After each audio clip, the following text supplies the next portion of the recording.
Today, I have a very special episode for you. I'm going to interview two of the most brilliant and influential minds of our time, Neil deGrasse Tyson and Scott Hamilton Kennedy. They are the creators of the documentary film Shot in the Arm, which explores the science, history, and the impact of vaccines on humanity. Shot in the Arm is a fascinating and eye-opening film that takes us on a journey through the past, present, and future of vaccines. It shows us how vaccines have saved millions of lives from deadly diseases like polio, measles, smallpox, and COVID-19. It also shows us how vaccines are developed, tested, and distributed around the world. And it addresses some of the myths, fears, and controversies that surround vaccines and their safety. Neil deGrasse Tyson is a world-renowned astrophysicist, author, and science communicator.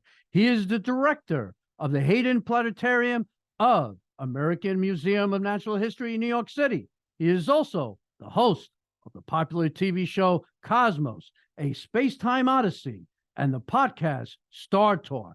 He is one of the most influential voices in science education and advocacy. Scott Hamilton Kennedy is a Academy Award nominated filmmaker, producer, and director. He has made several acclaimed documentaries, such as The Garden, Fame High, Food Evolution. He is passionate about telling stories that inform, inspire, and challenge our views on important issues. Together, they have created a masterpiece of science communication that will educate and entertain audiences of all ages and backgrounds. Shot in the Arm is a film that everyone should watch and learn from. Before we start an interview with Neil deGrasse Tyson and Scott Hamilton Kennedy, let's take a look at a clip from their film. And also, at the end of the interview, I will show the official trailer. So here is the clip. Do you have any idea of how many cases of measles were in Samoa between, say, 1986 and 2019? I have no idea. Great, okay, I've got that.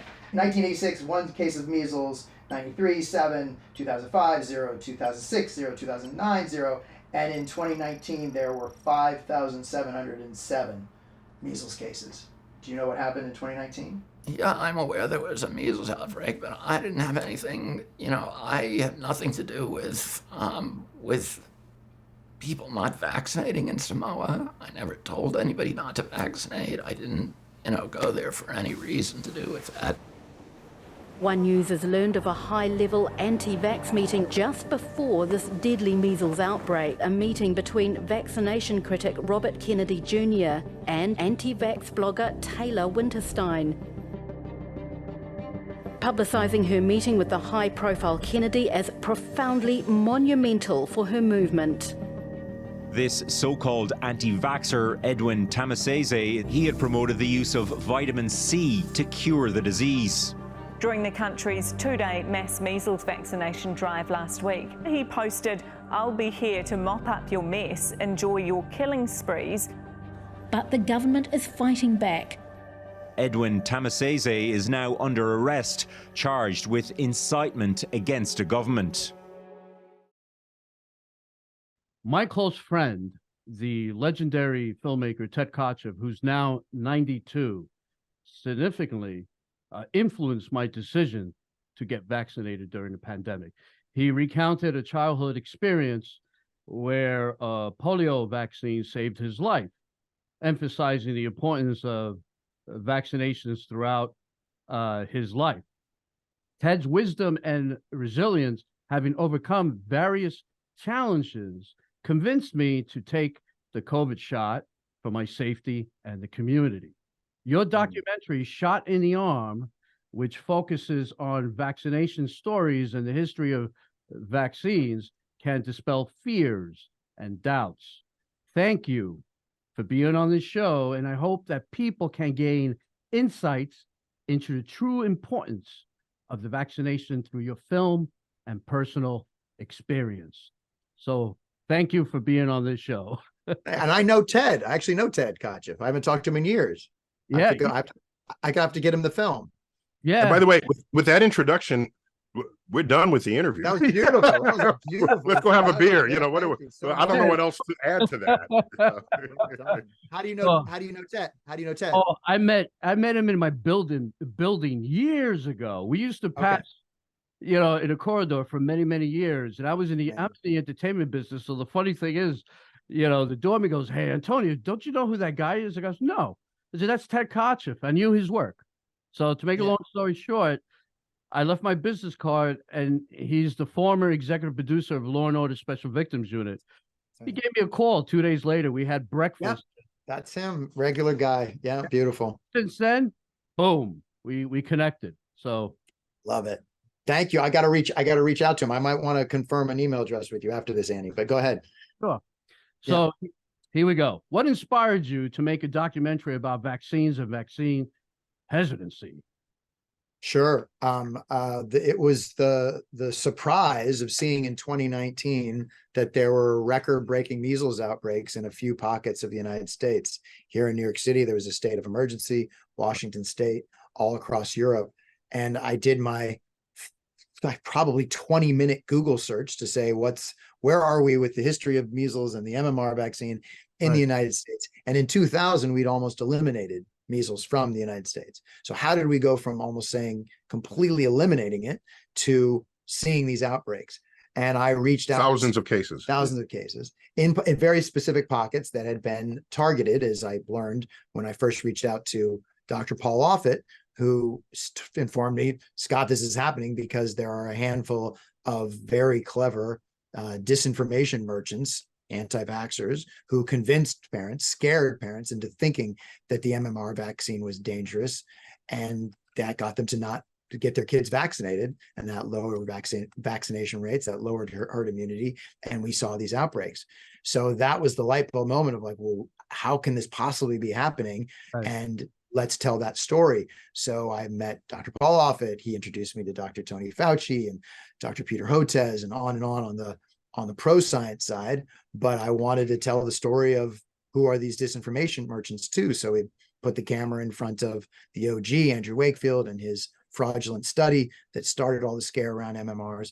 Del Bigtree, who is one of the largest presence on social media and the interwebs. And now the sort of top of the pyramid is Robert Kennedy Jr., long before he threw his hat into the ring, first as a Democrat and now as an independent. We filmed for president of the United States. And we filmed with all of them, and we thought we had a very interesting and timely and fascinating and complex film. And then COVID happened, and it really went to this other place where it took us a long time through the process of filming and editing to see that it really became a film about the social contract. Like, what is our responsibility as an individual, not just to ourselves, to our family, to our neighbors, but to our entire community, our state, our country, and the planet, and how fragile our relationship is with the social contract currently. Sure. How did you approach the topic from a scientific and historical perspective, Neil? Yeah. So obviously, get my gumdrop out. I claim no medical expertise beyond what I just read like everybody else does. And so my relationship to this was principally as script advisor, but also later as executive producer, realizing that I had more to contribute to the visibility of the film than just helping him adjust scene sequencings, or there's some scenes that he had, for example, where a claim was made scientifically, and I said, "Scott, you got to put a chart in there or something beneath that, because bring it home." Bring it home, and there it is. And there are ways to do that. You can like draw one in real time swiftly, so that you can see the movement of the data. Or others just had your hands. No. I like that. So I felt, as an educator, as a scientist foremost, but also as an educator, I could there were ways I can contribute to this. Now, the history, I think we could all dig up the history of vaccines. It's very well documented, and he didn't need me for that.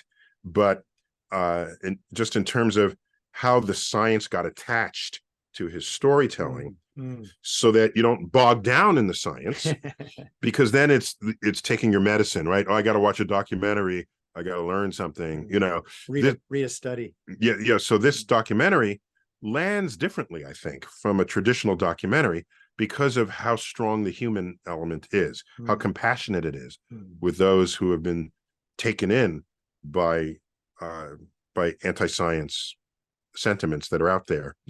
And so that's, I saw that as my role. Yeah. I think I fulfilled that role. In the film, what disturbed me was Robert F. Kennedy Jr., his statement when he said, anyone who tells you, trust me, and he's talking about science, people with science, you shouldn't trust them. So in my mind, I'm thinking, well, I'm an engineer. I'm an aerospace engineer. I graduate before the entertainment business. So I build, jet propulsion rockets. So this was my thing. And, Is that a B-29 behind you on the wall? Yeah. Well done. Yeah, my office is full of portraits of planes. So it's just my thing. So the thing about me that gets me is, who should I trust? Balloon people? You know what I'm talking about, balloon people. I mean, airheads, like, like I don't get it. I mean, I grew up in a world where, look, even Ted Kotcheff, right? He gave me a whole history because he's 92 now. And back then, the whole polio thing, and he's telling me, well, you know what, Antonio, when you went to school, right? It was a known factor that you had to be vaccinated in order to go. You had to show your vaccinated card, Yeah. And it was a known thing. So does that disturb you at all, Neil? Because well, so let me mention something here that's very subtle. Okay. The fact that Ted Kutchin, how do you say Kotcheff, sorry. The fact that Ted Kotcheff, who you befriended, right, gave you this personal testimony on the value of vaccines to him. And that's what convinced you, is evidence that we are highly influenced by one-on-one encounters with people who have personal stories. That's right. Right. But that works in the other direction as well. Someone can say, I knew somebody who, right after the vaccine, they had autism symptoms, so I'm not vaccinating my children. And they tell that to you with passion and conviction and with the same influence that your friend had on you, an anti-vaxxer can have on someone who's otherwise sitting on the fence. And so what needs to happen in the education system is people need to teach science as a method of inquiry, where the results are not because someone tells you they're right. It's because the data, the statistics and the data all align with that result. So it's not that he was saved by polio. It's that millions of people were saved by polio. Right. He did mention. Now, you were influenced by that one-on-one encounter, and I'm glad for that, but it should not have taken that. Right. It should have, where's the data on look at all these people that did not get polio after the vaccine and who got polio before the vaccine, with those iron lung machines helping them breathe, those images. I think one of them is shown in the film. And so the public in our training about science does not have the first urge to devalue one person's eyewitness testimony relative to the faceless bar chart or pie chart that shows the efficacy and the effectiveness of the just the effectiveness of the treatment. So that's just something to consider here, because when Anthony Fauci speaks, he's not telling you to do things because he just did it in his lab and no one has verified it yet. He's communicating a trend line in where the frontier research is headed. Now, yes, some of that communication could have been a little better, Right. in that rather than saying, here's what you should do, what he should have said was, latest evidence suggests that this is how we should. Yes, we think we need to wash down the groceries when they come in the front door. We are still working on this. Stay tuned. We will give updates in a week. Yeah. That's how that should have happened rather than make declarations. But regardless, had we been taught about science properly or more authentically in our school system, you would learn that on the frontier, things are changing until there's verification of one result or another, or falsification of one result or another. Both of those can happen. If you knew that, then when the science wisdom changes from 1 week or 1 month to the next, you wouldn't freak out by that. Right. You say, oh, that's science doing exactly what it's supposed to do. And then Robert, to your point of bringing up that quote of Robert Kennedy Jr. saying, if somebody tells you just trust in the science, don't trust them. That's the epitome of cynicism. He's trying to just make it seem like they're tricking you by saying, don't worry, you're not smart enough to know what the science is. Just trust us in it. And he's then saying, I'm the only one you can trust in. I'm pointing out who the liars are. And it's just a terrible, terrible, cynical manipulation. It's terrible. How do you deal with the backlash or criticisms from the anti-vaccine movement or other, groups which oppose your film? Sure. We're just getting out there, so we're gonna see how it goes. He's putting me at the front of that. I'm hiding. I told people that I was going to be interviewing you, and I kid you not, there are people coming to me telling me negative things. They really strongly believe whatever they're hearing or where they're getting the information from. And the disinformation is what I call it.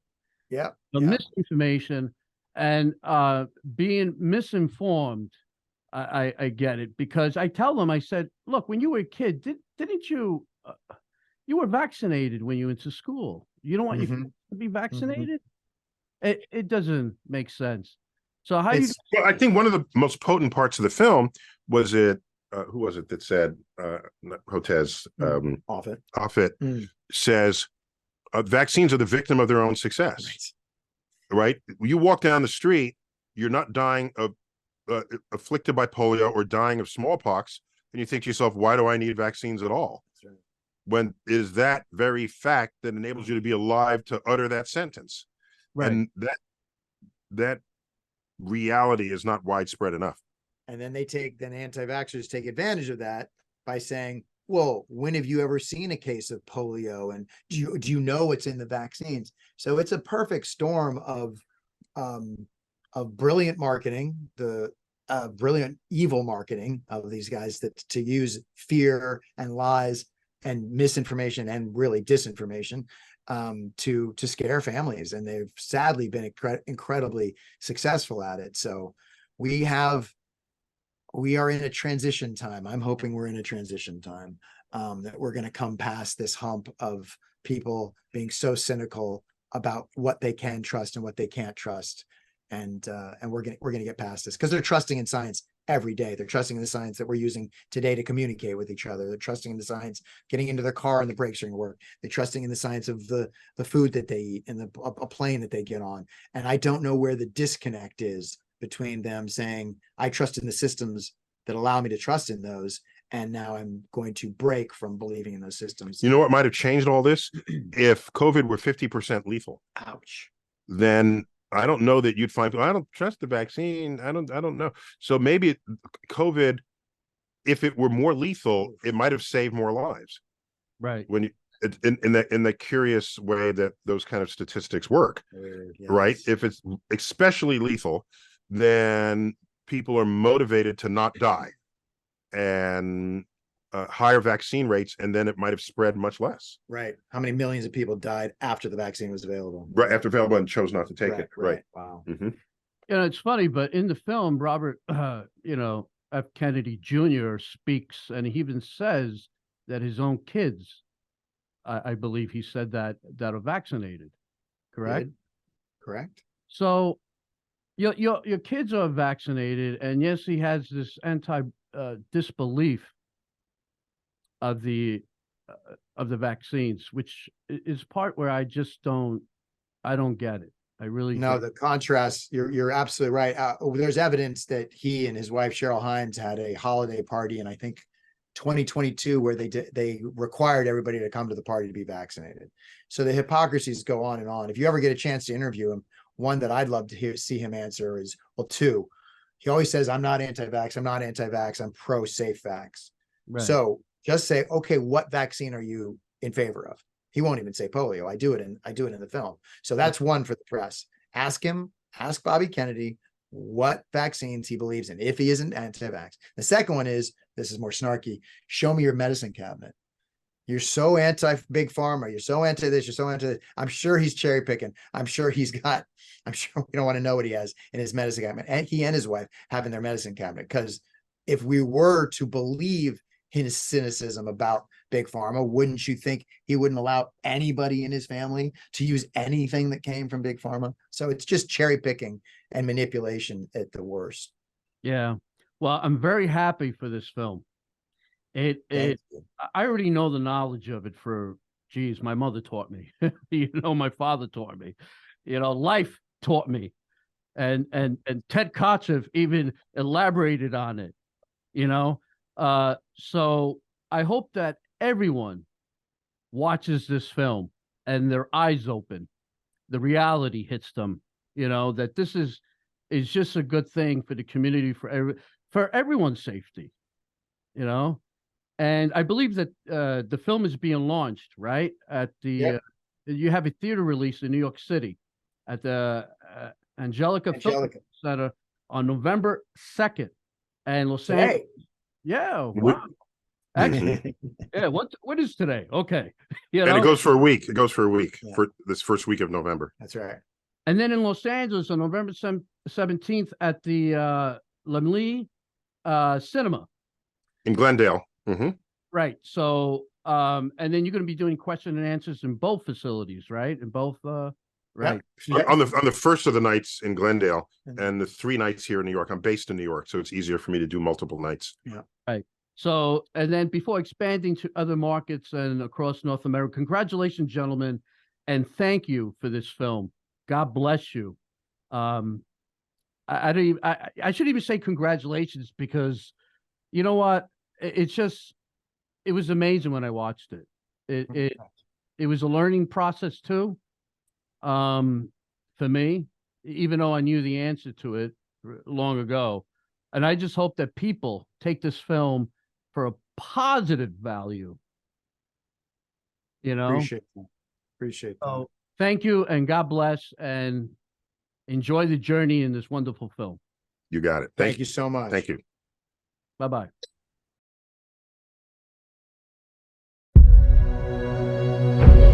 In 2019, I started working on a documentary about the rising rate of measles. Why is this happening? Because people are choosing not to vaccinate their children. And how some were trying to politicize science. Anybody who tells you, trust me on the science, you shouldn't trust them. Our citizens are part of a medical experiment you are putting on them. It is our children that have been affected. They believe what they're saying. Unfortunately, it's a false belief, and their anger is directed in the wrong place. I watched reports that measles is deadly. I think we have to question what we call deadly. If Ebola is sweeping the country, talk to me then. I had no idea what was coming next. Lockdown day 1. From the beginning of COVID, our family struggled to make sense of what was going on. I did think that the arrival of COVID would be the end of the anti-science world. Were you right? I was never so wrong in my life. The vaccine itself is going to kill far more people. Conspiracy theorists play into distrust. Don't trust the experts. Don't trust scientists. It's going to be a disaster for mankind. I absolutely see the pandemic as an opportunity. On January 6th, these are the anti-vaxxers. You've been sold a lie. Dell is selling a lie, and he's selling it hard, and we're just offering the truth. Science isn't political, at least it shouldn't be. Vaccines have allowed us to live 30 years longer than we did 100 years ago. That's what vaccines can do. This is Vax Talk, the podcast for people who prefer not to get polio.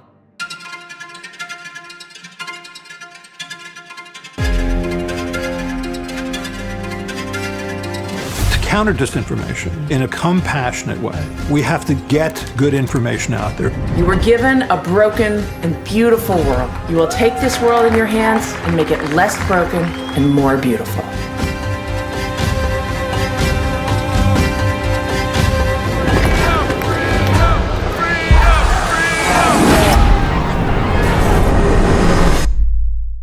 Once the truth doesn't matter, then it's not a democracy anymore.